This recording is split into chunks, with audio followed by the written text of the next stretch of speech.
In the past, I've done a few stories on how overwhelmed the foster care system is in America because of the opioid plague.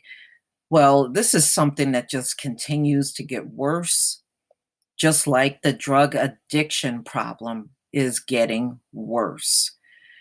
So, I'm going to go ahead and play this video that comes out of Philadelphia, Pennsylvania, Action News, Channel 6, ABC, and it's dated for February 28th, 2018.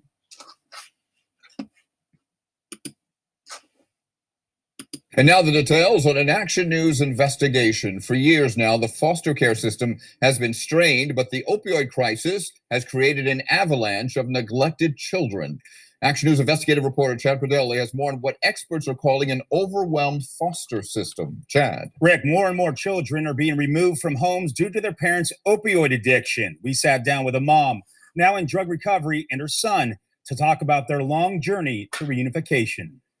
I felt like giving up so many times, even though these are my kids. Carrie Tamanglo got hooked on Oxycontins at 19. Soon, she was dealing painkillers to feed her habit, till the day she got busted. I was walking down the street, and I guess someone told, I don't know, because they just came up and said, "Girl at the pink pocketbook," and there was nothing I could do. Hooked on pain meds and now facing time behind bars, the county took her 3 young children. It's horrible because of my choices, like me and my kids' father's choices, my kids had to suffer. Her son, who's now 13, remembers the heartache, including when mom and dad locked themselves in the bedroom to get high. When you think about your mom's addiction, what do you remember? I have to keep going back and forth to different families and stuff. And sadly, he's far from alone. Most kids taken by the state end up in foster care. Foster families are only allowed to have 6 children in the home. But records we requested from the state of Pennsylvania show the state is letting foster homes exceed that number. From 2014 to 2016, capacity waivers went up nearly 50%. More foster kids means more stress on those foster families. You know, you're bringing children into your home who have been through trauma, who have been abused, neglected. We call them children from hard places.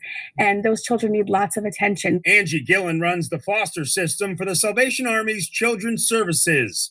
She says referrals for placement doubled in 2016. She attributes the increase to the opioid crisis. I think we're going to be in an exceptional situation. I think we already are, frankly. She says 2 things are needed: more families to take in children and money. Tamanglo has been sober for 4 years and has regained custody of her son.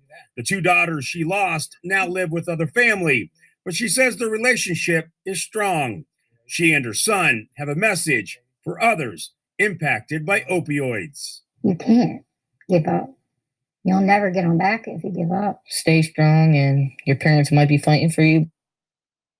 And experts say more newborns are coming into this world addicted to these drugs, and they say it's easier to find homes for the infants, but teens are much more difficult. So there you go. Apple Vacation Spring Super Sale. Save. There you go, people. You know what this means? All of these addicts are selfish, and they don't care about the fact that they've ruined their children's lives. They just care about getting high and their addiction. And y'all can talk all this public health and all that nonsense. It was a crime when Black people did it during the crack epidemic. So pardon me if I don't feel too much sympathy for you. Please leave your comment and subscribe. Don't forget to hit on the notification bell twice and join me on Black Junction TV and blackspot.com. Peace, family.